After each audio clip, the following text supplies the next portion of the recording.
Hello everyone, welcome to Gurukul mind के इस मंच में आप सभी का स्वागत है। सो गाइज, आज का हमारा ये स्टैटिक जीके का दूसरा लेक्चर है। इस सेकंड लेक्चर में हम बात करेंगे गवर्नमेंट स्कीम्स, यानी सरकारी जो स्कीम्स होती हैं, सरकारी जो योजनाएं होती हैं, उनके बारे में हम यहाँ पे डिस्कस करने वाले हैं। सो गाइज, जो गवर्नमेंट स्कीम्स हैं, ये मैंने जो है 2 पार्ट्स में इनको डिवाइड किया है। ये इसका फर्स्ट पार्ट है।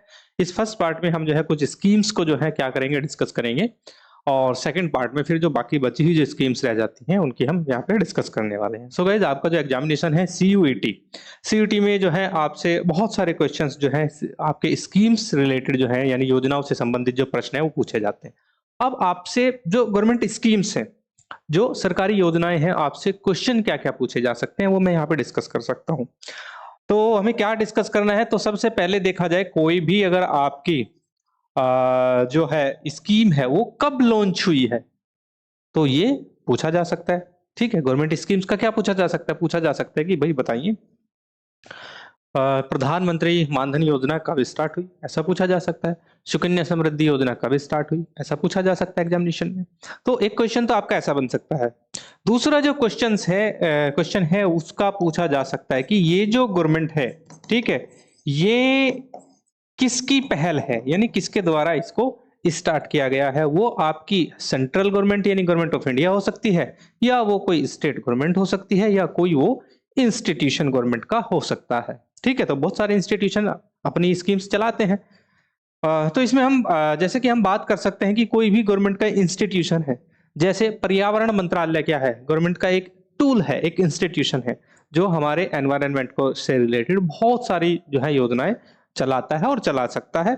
ठीक है, तो दूसरा इनिशिएटेड बाय, यानी किसके द्वारा वो पहल की गई है, ये आपसे पूछा जा सकता है। तीसरा, आपसे ये भी पूछा जा सकता है कि आपकी जो स्कीम है उसका ऑब्जेक्टिव यानी उद्देश्य क्या है, तो आपको ऑब्जेक्टिव भी बताना पड़ सकता है। ठीक है, जैसे मुद्रा बैंक योजना है, तो मुद्रा बैंक योजना का ऑब्जेक्टिव क्या है। मुद्रा बैंक योजना का ऑब्जेक्टिव ये है कि जिस बंदे के पास बाई कोलेटरल रखने के लिए कुछ नहीं है, उसको भी मुद्रा बैंक के द्वारा लोन प्रोवाइड किया जाता है।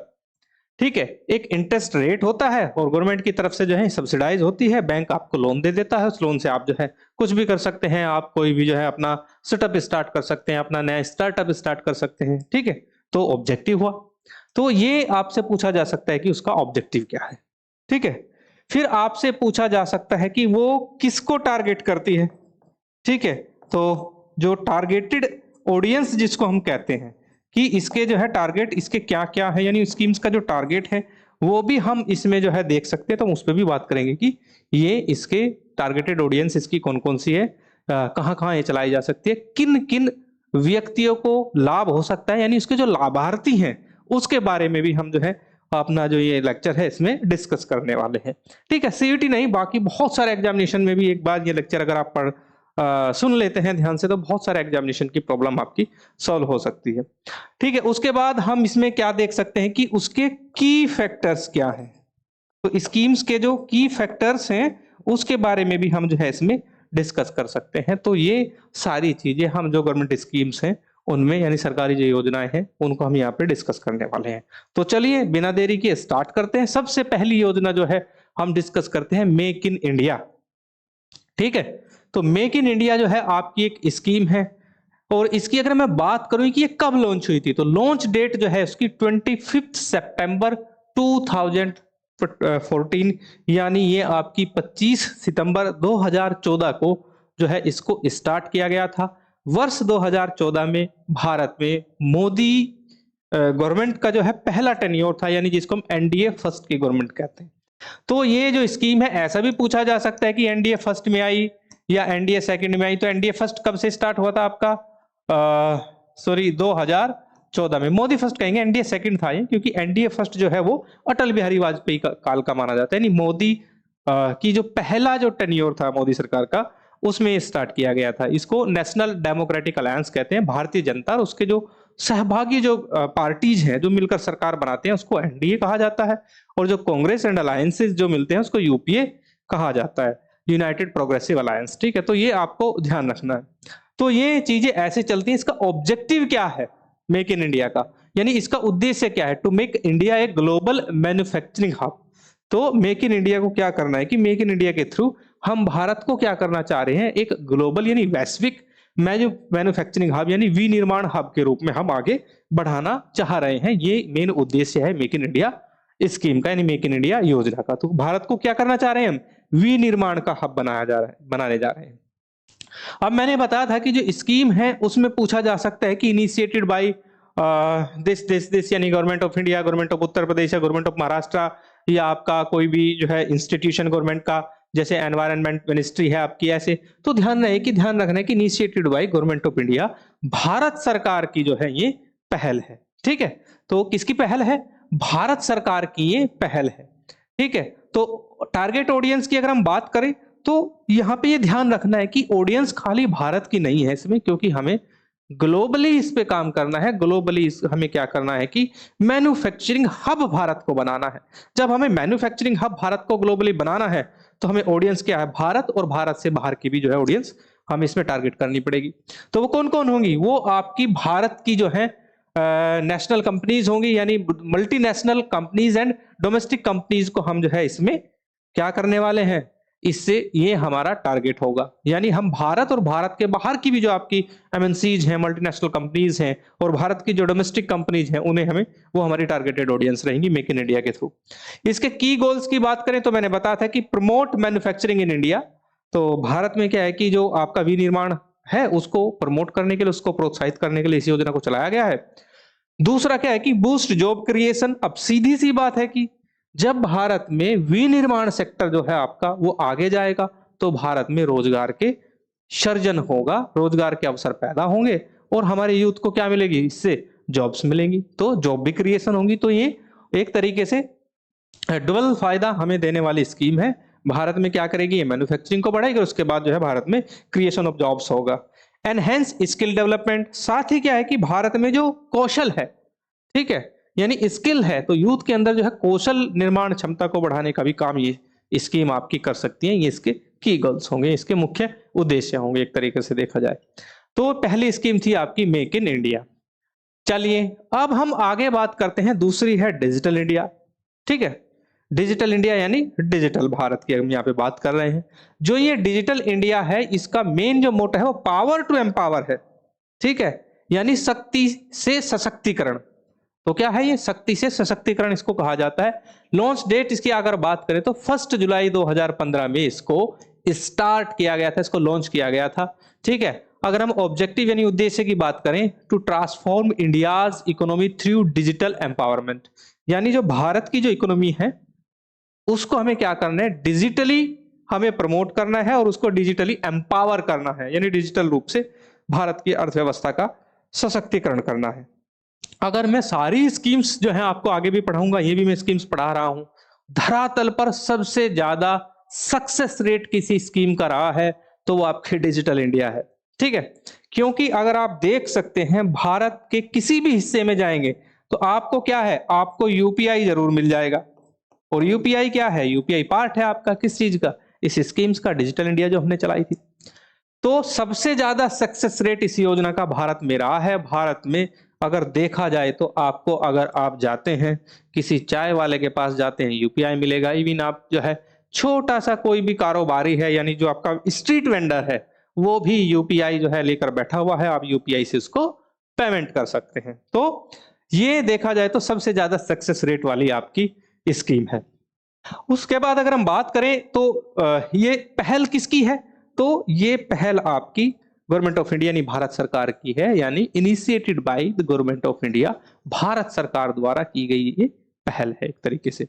उसके बाद हम की कंपोनेंट की इसकी बात करें तो क्रिएशन ऑफ डिजिटल इंफ्रास्ट्रक्चर, यानी भारत में जो डिजिटल इंफ्रास्ट्रक्चर है आपका, यानी भारत में जो डिजिटल विनिर्माण है उसकी अगर हम बात करें तो, यानी मूलभूत जो अवसंरचना है, विनिर्माण नहीं कहेंगे, मूलभूत जो अवसंरचना है उसकी अगर हम बात करें तो उसको, उसका क्रिएशन करना, उसका सृजन करना इसका उद्देश्य था, जिसका जो 100% हो चुका है। 100% नहीं कहेंगे लेकिन काफी हद तक जो है ये हो चुका है, और सबसे ज्यादा मैंने कहा कि सक्सेस रेट ये स्कीम रखती है।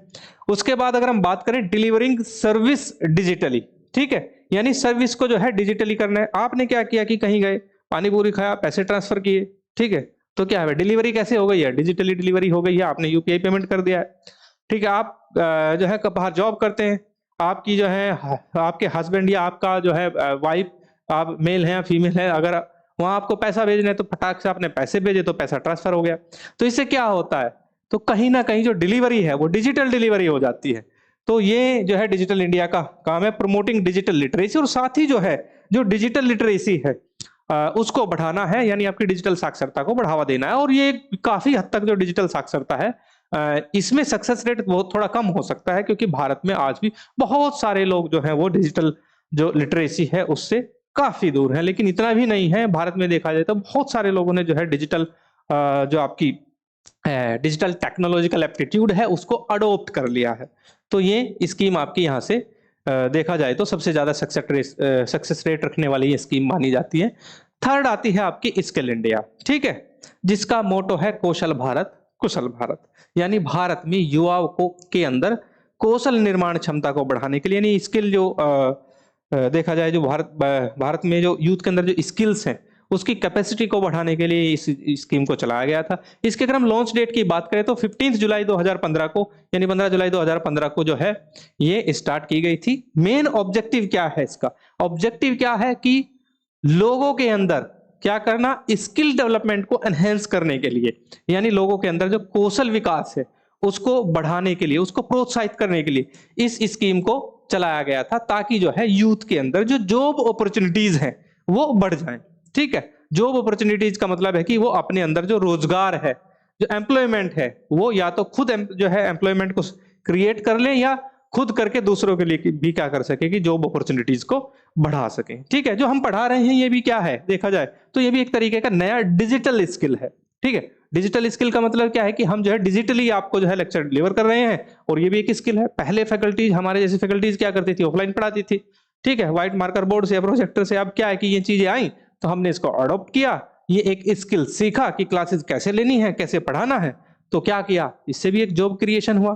ये चीजें समझ सकते हैं आप। उसके बाद हम इसकी अगर हम बात करें कि पहल किसकी है, तो government of India, initiated by the government of India, यानी भारत सरकार के द्वारा की गई ये पहल है। वहीं अगर हम बात करें स्किल डेवलपमेंट की फोकस एरिया की, तो यूथ के अंदर जो है वो स्किल डेवलपमेंट को बढ़ाना, प्रोवाइडिंग वोकेशनल ट्रेनिंग, और ये वोकेशनल ट्रेनिंग भी प्रोवाइड करता है, making skills accessible to all youth in India. तो ये इसके की फोकस हैं। अब हमारी फोर्थ स्कीम आती है स्मार्ट सिटीज मिशन। ठीक है, ये शहरों को स्मार्ट बनाने के लिए, या शहरों को जो है स्मार्ट तरीके से नए शहरों को बसाने के लिए, या शहरों का पुराने शहरों का भी जो है उसका एक तरीके से उसकी स्मार्टनेस को बढ़ाने के लिए ये स्कीम चलाई गई थी। लॉन्च डेट की अगर हम बात करें तो 29 अप्रैल 2015 को इसको चलाया गया था। Objective to develop 100 smart cities in India. ये उद्देश्य था कि भारत में 100 शहरों को स्मार्ट शहर बनाने का इसके द्वारा प्रयास किया गया। Initiated by government of India, यानी भारत सरकार की पहल है। वहीं हम की फीचर्स की बात करें, cities from all state are selected for development, यानी भारत सरकार के सभी जो राज्य हैं, ठीक है, उनसे इसमें जो है सिटीज को सिलेक्टेड किया गया है, चाहे वो आपका उत्तर प्रदेश हो, हरियाणा हो, पंजाब हो, अदर देन आपके सदर्न स्टेट हो, आपके केरला, कर्नाटका, तमिलनाडु। ठीक है, यहाँ से भी हमने सिटीज को लिया है। अगर जैसे कि आपके मध्य प्रदेश का इंदौर शहर है तो वो सिलेक्टेड है। उत्तर प्रदेश के भी बहुत सारे, जैसे कानपुर है, वो उत्तर प्रदेश का शहर इसमें सिलेक्टेड है। ऐसे बहुत सारे सिटीज हैं जो इसमें सिलेक्टेड है। Focus on urban renewal and retrofitting, और साथ ही एनहेंसिंग इंफ्रास्ट्रक्चर, सस्टेनेबिलिटी, और साथ ही एंड डिजिटल सर्विसेज। तो ये इसके जो है की फीचर्स हैं। नेक्स्ट स्कीम आती है नमामि गंगे परियोजना। ठीक है, नमामि गंगे परियोजना की बात करें तो ये भारत सरकार की एक परियोजना है जिसके द्वारा जो गंगा है, ठीक है, उसका गंगा को निर्मल और कोमल रखने के लिए गंगा क्या एक सफाई अभियान इसको कहा जाता है, जिसका नाम दिया है नमामि गंगे। ठीक है, तो ऑब्जेक्टिव क्या है, to clean and protect the Ganga river, यानी जो आपकी गंगा नदी है उसको क्लीन रखने के लिए और उसको संरक्षित करने के लिए ये स्कीम जो है भारत सरकार की तरफ से चलाई गई थी। वहीं अगर हम इसके की फीचर्स की बात करें, officially known as the integrated Ganga conservation mission. ठीक है, तो आधिकारिक रूप से नमामि गंगे इसको एक नाम दिया गया है। अगर इसके आधिकारिक नाम की बात करें तो इसका नाम था इंटीग्रेटेड गंगा कंजर्वेशन मिशन, यानी समेकित गंगा संरक्षण मिशन इसको हिंदी में कहा जाता है। और इसकी अगर हम बात करें एम क्या है, इसके aim set Ganga rejuvenation by integrated various efforts, यानी गंगा का जो पुनरुद्धार है, ठीक है, वो अलग अलग प्रयासों के द्वारा गंगा का किया जाएगा। बजट एलोकेशन की बात करें तो 2037 करोड़ जो है इनिशियली इसमें बजट दिया गया था। फोकस ऑन पोल्यूशन कंट्रोल यानी प्रदूषण पर नियंत्रण, वेस्ट वाटर ट्रीटमेंट, जो वेस्ट वाटर शहरों का नगरों का जो जाता है गंगा में उसको ट्रीट करके गंगा में डाला जाए, ये इसका ऑब्जेक्टिव रखा गया था। एंड रिवर फ्रंट डेवलपमेंट, ये सारी चीजें इसमें चलाई गई थी। चलिए उसके बाद नेक्स्ट आता है आपका स्वच्छ भारत मिशन। ठीक है, तो स्वच्छ भारत मिशन की बात करें तो ये लोगो है, लोगो ब्लैक कलर का ही है, ध्यान दिखाई नहीं दे रहा होगा। ठीक है, तो स्वच्छ भारत मिशन की बात करें तो इसके द्वारा ये जो चलाई गई थी योजना आपकी, 1 सेकंड मैं इसको बना दूं स्वच्छ भारत को पूरा स्वच्छ।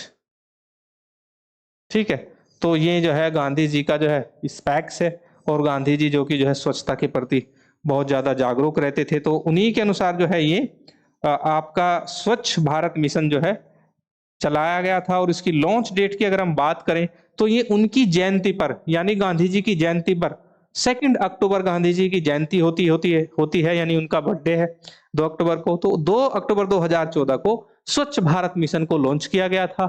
ऑब्जेक्टिव क्या था इसका? To achieve a clean India by 2 October 2019, और 2019 तक जो है हमें पूरे भारत को जो है वो स्वच्छ कर देना है। इसमें बहुत सारी चीजें आती हैं, जैसे गांव को ओडीएफ करना। ठीक है, जैसे कि गांव में क्या था कि गांव में बहुत सारे शौचालय बनवाना, निर्माण करवाना। तो अगर शौचालय की बात करें तो लगभग देखा जाए तो पूरे भारत में कहीं ना कहीं जो शौचालय की जो योजना है वो खत्म हो चुकी है। पूरे भारत में शौचालय बना दिए गए हैं। वेस्ट बैकेट जो होती हैं आपकी, यानी कूड़ा करकट डालने वाली बाल्टियां वो जगह जगह पर फिट करना, तो ये बहुत सारी जो है चीजें इसमें इसके अंदर आती हैं स्वच्छ भारत मिशन के। भारत सरकार की ये पहल है। तो इसमें क्या था कि की goals eliminate open defecation by constructing toilets and households and communities. तो ये इसमें क्या था कि ओपन डेफिकेशन यानी खुले में जो शौच होता है आपका, खुले में जो आप स्टूल पास करने रूरल एरियाज में ज्यादा कर देखते होंगे कि उसको बिल्कुल जो है खत्म करना था। तो ये इसमें सबसे पहला था, और उसके अनुसार जो है बहुत सारे टॉयलेट्स बनाए गए, बनाने की एक स्कीम दी गई थी भारत सरकार द्वारा। हाउस होल्ड्स जो बना सकते हैं उनके द्वारा, और बहुत सारे कम्युनिटीज जो है उनके द्वारा भी जो है टॉयलेट्स का पूरे भारत में एक बहुत बड़ा प्रोजेक्ट यहाँ पे चला था। इरेडिकेट मैनुअल स्क्वेंजिंग यानी हाथों से जो मैला ढोने वाला है उसको इरेडिकेट करना, उसको खत्म करना, ये भी इसमें देखा जो है इसी के अंडर आता है। Implement modern waste management practices, जो मॉडर्न वेस्ट मैनेजमेंट है, ठीक है, जो खासकर यूरोपियन कंट्रीज में आप देखते हैं कि जो वेस्ट मैनेजमेंट का जो सिस्टम है वो कैसा होता है कि वो मॉडर्न स्टाइल का होता है।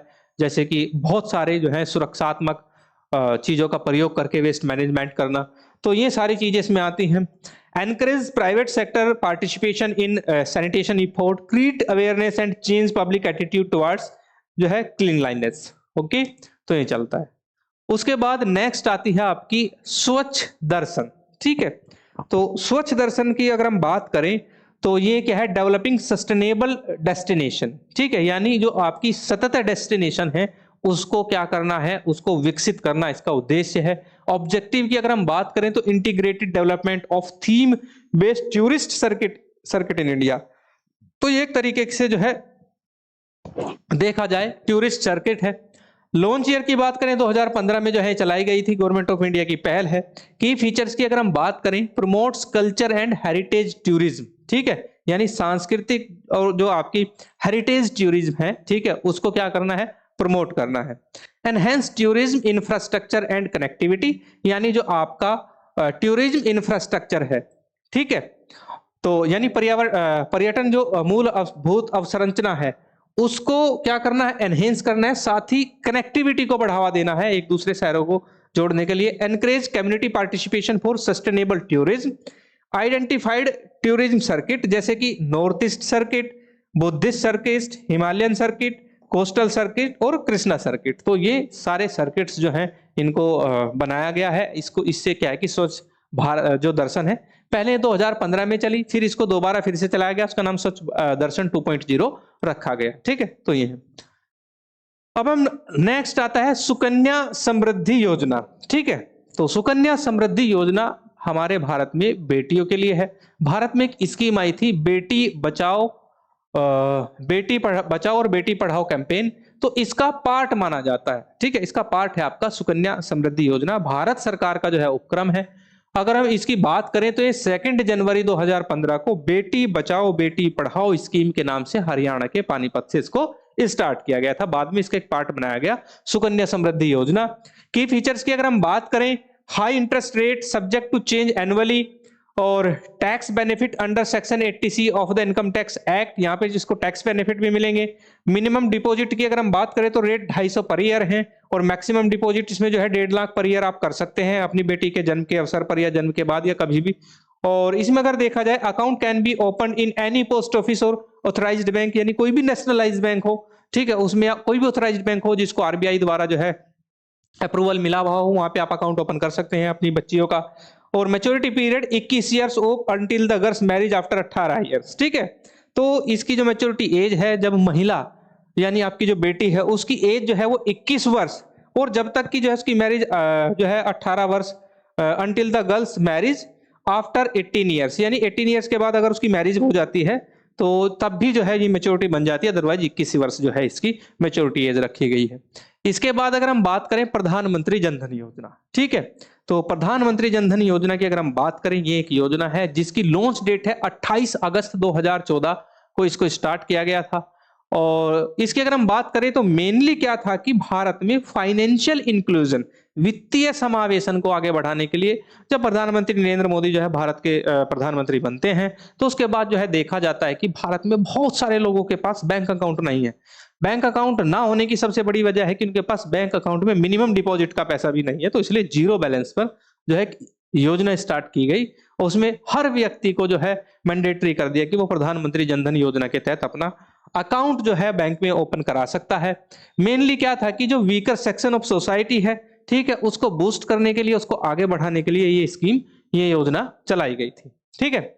इसकी अगर हम बात करें तो पहल गवर्नमेंट ऑफ इंडिया की है ही। की फीचर्स की बात करें, zero balance saving account with A free रुपए डेबिट कार्ड, ठीक है, यानी इसमें एक जीरो बैलेंस का अकाउंट ओपन किया जाता था, साथ ही एक फ्री रुपये डेबिट कार्ड, एटीएम कार्ड जिसको नॉर्मली भाषा में बोलते हैं, एक्चुअली वो डेबिट कार्ड होता है, तो रुपये डेबिट कार्ड एक डेबिट कार्ड की किस्म है, ठीक है, तो वो इसमें जो है प्रोवाइड की जाती थी। Overdraft facility up to 10,000 after 6 month of account operation. Accidental insurance cover rate 2 lakh under RuPay debit card. Life insurance cover rate 30,000 for eligible beneficiaries.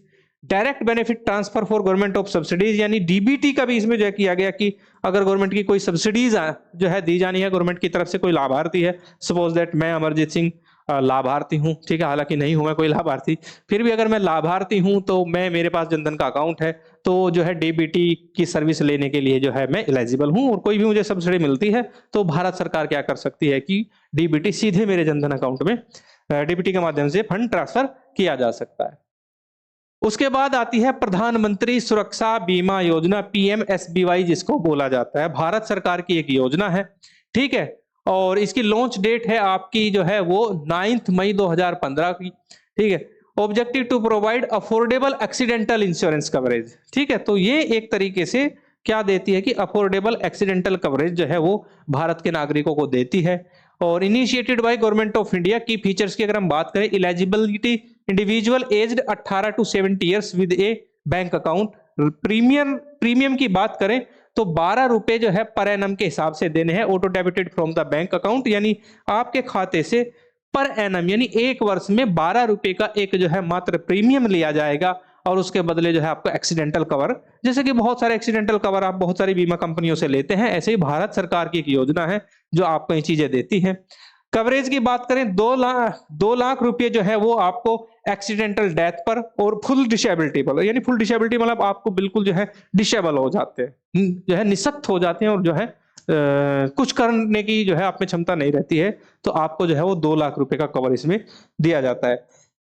अगर आप पार्शियल डिसेबल है, यानी आंशिक रूप से आप जो है डिसेबल हो जाते हैं, आंशिक रूप से आप जो है निशक्त हो जाते हैं, यानी आपके माने कि सपोज दैट आप कहीं ना कहीं कुछ ना कुछ, जैसे कि हाथ आपके काम कर रहे हैं, बाकी बॉडी डिसेबल हो जाती है, लेकिन कुछ कर सकते हैं थोड़ा बहुत, तो उसमें जो है उस कंडीशन में आपको 1 लाख रुपए दिए जाएंगे।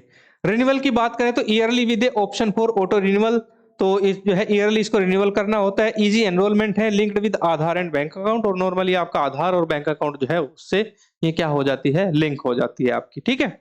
तो ये प्रधानमंत्री बीमा सुरक्षा योजना है। उसके बाद आती है आपकी अटल पेंशन स्कीम। पूर्व प्रधानमंत्री, एक प्रखर वक्ता, उनके नाम पर जो है मोदी सरकार ने ये योजना चलाई है जिसका नाम रखा है अटल पेंशन स्कीम।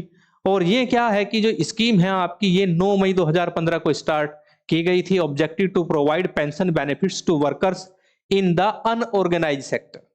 क्या होता है कि जो ऑर्गेनाइज सेक्टर होते हैं, यानी संगठित जो क्षेत्र हैं आपके, संगठित क्षेत्र की डेफिनेशन क्या होती है? जिस फर्म में या किसी कंपनी या इंस्टीट्यूशन में मिनिमम 20 लोग जो है काम करते हो, वो आपका ऑर्गेनाइज सेक्टर माना जाएगा। लेकिन भारत में एक बहुत बड़ी आबादी अनऑर्गेनाइज सेक्टर में लगी हुई थी। ठीक है, वर्कर सभी हैं पूरे देश में, सभी कहीं ना कहीं कोई ना कोई वर्क करता ही है। देखा कि 5 जो है, एक छोटी सी जो है छोटा सा उद्यम है कोई, उसमें 5 लोग काम करते हैं, तो वो अनऑर्गेनाइज हो जाता है।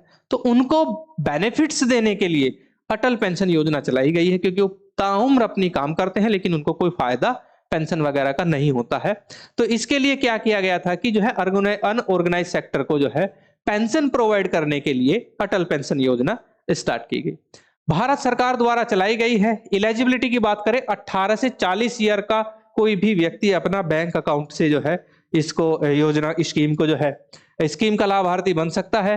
पेंशन अमाउंट जो है वो 1000 से 5000 पर मंथ के हिसाब से जो है जाता है। डिपेंड करता है कि उसका कंट्रीब्यूशन जो है वो कितना रहा। इसमें एक जो है किस्त के रूप में, एक प्रीमियम के रूप में जो है आपको भारत सरकार को पे करना होता है। फिर आप जब आप 60 प्लस हो जाते हैं, 60 के बाद रिटायर कर जाते हैं, तो आपको ये योजना का लाभ होने लगता है। कंट्रीब्यूशन इसलिए अलग अलग है इसमें, क्योंकि माने कि कोई व्यक्ति 18 वर्ष की उम्र में जो है अटल पेंशन स्कीम में जो है हिस्सा ले लेता है, और कोई व्यक्ति जो है वो 40 साल की उम्र पे जाते जाते लेता है। 40 इसकी मैक्सिमम एज है, 40 के बाद इसके लिए एलिजिबल नहीं है। कंट्रीब्यूशन पीरियड जो है मिनिमम 20 ईयर्स है, यानी आप मिनिमम 20 ईयर्स के लिए आप इसमें कंट्रीब्यूशन दे सकते हैं। और इसमें अगर हम बात करें, गवर्नमेंट को contribution available for eligible subscribers, guaranteed pension after the age of 60, यानी 6 मैंने बताया कि जब आप 60 वर्ष के बाद चले जाते हैं तो ये योजना का लाभ आपको मिलना स्टार्ट हो जाता है। अगर इसमें बात करें ऑटो डेबिट फैसिलिटी की, तो monthly contribution directly deduct from the bank account, और आपके अकाउंट में ये मंथली डिडक्ट होती रहेगी। ठीक है, चलिए अब उसके बाद आती है हृदय योजना। ठीक है, फुल फॉर्म है इसकी national heritage city development and augmentation योजना स्कीम। ठीक है, तो इसकी अगर हम बात करें हृदय योजना की, तो ये क्या है कि 21 जनवरी 2015 को इसको स्टार्ट किया गया था, हृदय योजना को। और इसके ऑब्जेक्टिव की बात करें तो preserve and revitalise heritage cities in India, यानी भारत में जो हेरिटेज सिटीज हैं उनको प्रिजर्व करना इसका मेन मुख्य उद्देश्य है। भारत सरकार की जो आपकी ministry of housing and urban affairs है, ठीक है, आवास एवं शहरी जो मंत्रालय है, उसके द्वारा जो है इस योजना को चलाया गया था। उसकी ये योजना जो उस मंत्रालय की, ये आवास एवं शहरी मंत्रालय की ये पहल है। की फीचर्स की हम इसमें बात करें, focus on infrastructure development in the heritage city, जो आपके हेरिटेज सिटी है, ठीक है, हेरिटेज सिटी यानी जो आपके पुराने शहर हैं, ठीक है, तो उनकी अगर हम बात करें, उन शहरों में जो है इंफ्रास्ट्रक्चर पर फोकस करने के लिए जो है इस योजना को चलाया गया था। एनहेंस टूरिज्म, इससे क्या होगा कि वहां पे जो पर्यटन है उसको बढ़ावा मिलेगा। अर्बन प्लानिंग, जो आपका शहरी योजना है उसको बढ़ावा मिलेगा। एंड हेरिटेज कंजर्वेशन, और इसी के साथ ही जो है जो हेरिटेज हैं आपके, उनका कहीं ना कहीं कंजर्वेशन भी होगा, हेरिटेज सिटी का कंजर्वेशन होगा। Promote sustainable economic growth through heritage preservation, initially covered 12 heritage cities including, अब इसमें क्या है कि 12 हेरिटेज जो सिटीज हैं उनको इसमें जो है इंक्लूड किया गया था। अब इसमें जैसे कि आपका अजमेर क्या है, अजमेर आपका हेरिटेज सिटी है, ठीक है, राजस्थान का एक सिटी है, पुराना शहर है, ठीक है, उसको कवर किया गया। अमरावती है, ठीक है, अमृतसर है, पंजाब का शहर है, ठीक है। इसी तरह आपका बादामी, द्वारका, गया, ये बहुत पुराने शहर हैं। कुछ शहरों की तो कहानी जो है, जैसे द्वारका शहर का तो अगर देखा जाए तो इतिहास ही हम पढ़े तो लगभग जो है ये वैदिक पीरियड, उत्तर वैदिक पीरियड का जो है आपका द्वारका सिटी माना जाता है, ठीक है। इसी तरह कांचीपुरम, ये भी जो है देखा जाए तो आपका एंशिएंट इंडिया में कांचीपुरम का बहुत नाम आता है, तब का सिटी है। और मथुरा तो खैर हमारा जो आपके 16 महाजनपदात से, उनमें से जो है एक महाजनपदात सूरसेन की कैपिटल सिटी भी हुआ करती थी, ठीक है। पुरी, जगन्नाथ का जो मंदिर है, भगवान जगन्नाथ का मंदिर पुरी में पाया जाता है उड़ीसा के अंदर, तो ये भी शहर इसमें कवर किया गया है। वाराणसी, वाराणसी शहर की तो जो है किंवदंती है कि भगवान शिव के टाइम से जो है ये शहर है, लेकिन अगर हम जो है हिस्टोरिकल फैक्ट पर भी जाएं तो लगभग 3000 वर्ष पुराना शहर आपका वाराणसी माना जाता है। उसके बाद आपका जो है वेलंकनी आता है और फिर वारंगल आता है। तो वारंगल भी बहुत पुराना शहर है और मेडिवल इंडिया में जो है अपने आप में बहुत सारा जो है हिस्ट्री को समेटे हुए आपका वारंगल सिटी माना जाता है। तो इन टोटल आपके जो 12 सिटी हैं, ठीक है, इनको जो है इसमें इंक्लूड किया गया है हृदय योजना के अंतर्गत। ठीक है, चलिए इसके बाद आती है आपकी प्रधानमंत्री जीवन ज्योति बीमा योजना। ठीक है, तो जो ये प्रधानमंत्री जीवन ज्योति बीमा योजना है, ये आपकी 9 मई 2015 यानी 9 मई 2015 को ये लॉन्च की गई थी। और इसकी अगर हम बात करें पहल किसकी है, तो भारत सरकार द्वारा इसको इनिशिएट किया गया था, initiated by the government of India. अगर इसका हम ऑब्जेक्टिव की बात करें तो ऑब्जेक्टिव्स में क्या है कि to provide affordable life insurance coverage. ठीक है, तो एक तरीके से देखा जाए तो ये लाइफ इंश्योरेंस कवरेज जो है आपको प्रदान करती है। की फीचर्स की अगर हम बात, जैसे आपकी LIC है, LIC आपको क्या लाइफ इंश्योरेंस देती है, HDFC लाइफ है, बहुत सारी जो है प्राइवेट अगर कंपनी देखें या भारत सरकार के उपक्रम देखें, इसी तरह ये एक स्कीम है। ठीक है, ये क्यों है, क्योंकि ताकि हम जो है जो हमारे जो वीकर सेक्शन है, जो एक बड़ा प्रीमियम अमाउंट नहीं पे कर सकते, उनको कवर कर सके। इलिजिबिलिटी की बात करें तो इंडिविजुअल एज्ड 18 to 50 ईयर्स, यानी जो भी इसमें कोई भी इंडिविजुअल है उसकी उम्र 18 से 50 वर्ष होनी चाहिए और साथ ही उसके साथ एक बैंक अकाउंट होना चाहिए। बैंक अकाउंट तो हमने पहले ओपन कर ही दिए हैं सबके। ठीक है, तो प्रधानमंत्री जनधन योजना के अंतर्गत तो ऑलरेडी बैंक अकाउंट तो सबके पास है। प्रीमियम की बात करें तो 330 रुपए पर एनम यानी 330 रुपए वार्षिक आपको देने हैं, auto debited from the bank account, और ये आपके बैंक अकाउंट में से ऑटो डेबिट सुविधा भी आपको फ्री में मिल जाती है। वैसे अगर आप अपने प्रीमियम का अगर ऑटो डेबिटेड लगाते हैं तो बैंक को क्या मिलता है, उससे बैंक उसका चार्ज लेता है, लेकिन यहाँ फ्री में ऑटो डेबिटेड बैंक का सिस्टम इसमें लगा हुआ है। कवरेज अमाउंट जो है वो 2 lakh in case of death any reason, और रिन्यूअल की बात करें तो annual with auto renewal option के साथ कर सकते हैं। इंप्लीमेंटेशन की बात करें तो ऑफर्ड बाय LIC यानी लाइफ इंश्योरेंस कॉर्पोरेशन, भारत सरकार की तरफ से एक जो है प्रतिनिधित्व एजेंसी के रूप में इसको क्या करती है, इसको जो है क्या करती है, इंप्लीमेंट करती है। ठीक है, तो इसका क्रियान्वयन का पूरा जो कार्यभार है वो भारतीय जीवन बीमा निगम के पास है, यानी लाइफ इंश्योरेंस कॉर्पोरेशन के पास है। ठीक है, and other insurance providers in collaborate with banks, यानी और भी है LIC के साथ साथ कोई भी इंश्योरेंस प्रोवाइडर है वो भी इसके साथ कोलैबोरेट होकर कर सकता है, लेकिन सारा इंप्लीमेंटेशन का जो मेन कार्यभार है वो लाइफ इंश्योरेंस कॉर्पोरेशन को दिया गया है। तो ये यहाँ पे ध्यान रखना है।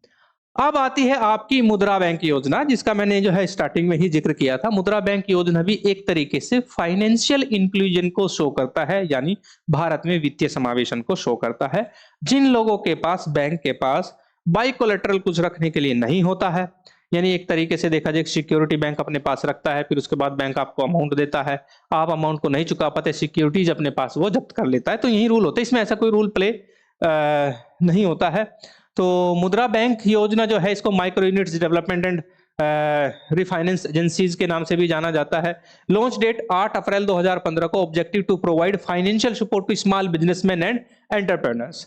ठीक है, जो आपके छोटे जो आपके व्यापारी और उद्यमी हैं, ठीक है, उनको एक तरीके का अमाउंट जो है वो बैंक की तरफ से प्रोवाइड किया जाता है। इस पहल को स्टार्ट किया है गवर्नमेंट ऑफ इंडिया ने। की फीचर्स की बात करें, provide loans to micro and small enterprises, no collateral required for loans, यानी लोन्स के लिए आपको कोई भी कोलेटरल यानी कोई भी देता एक तरीके से हिंदी में कहते हैं आपको रखने की जरूरत नहीं है। 3 categories of loans based on business needs. ठीक है, ठीक है, जिसमें एक आता है आपका शिशु लोन अप टू 50,000। ठीक है, यानी 50,000 तक का जो लोन है उसको शिशु लोन कहते हैं। फिर उसके बाद किशोर आता है जो 50,000 से लेकर 5 लाख की कैटेगरीज का आता है। उसके बाद तरुण लोन आता है, वो 5 लाख से 10 लाख तक आप ले सकते हैं। Focused on promoting self employment and startups, और ये केवल उसी के लिए है कि अगर आप अपना कोई जो है सेल्फ एक तरीके से सेल्फ बिजनेस करना चाहते हैं या कोई छोटा जो एंटरप्रेन्योरशिप स्टार्ट करना चाहते हैं, छोटा कोई आपका स्टार्टअप है वो जो है यानी आपका स्वयं का होना चाहिए, तो उसके लिए आप जो है तीनों में से लोन जिस कैटेगरी की आपको जरूरत हो आप ले सकते हैं।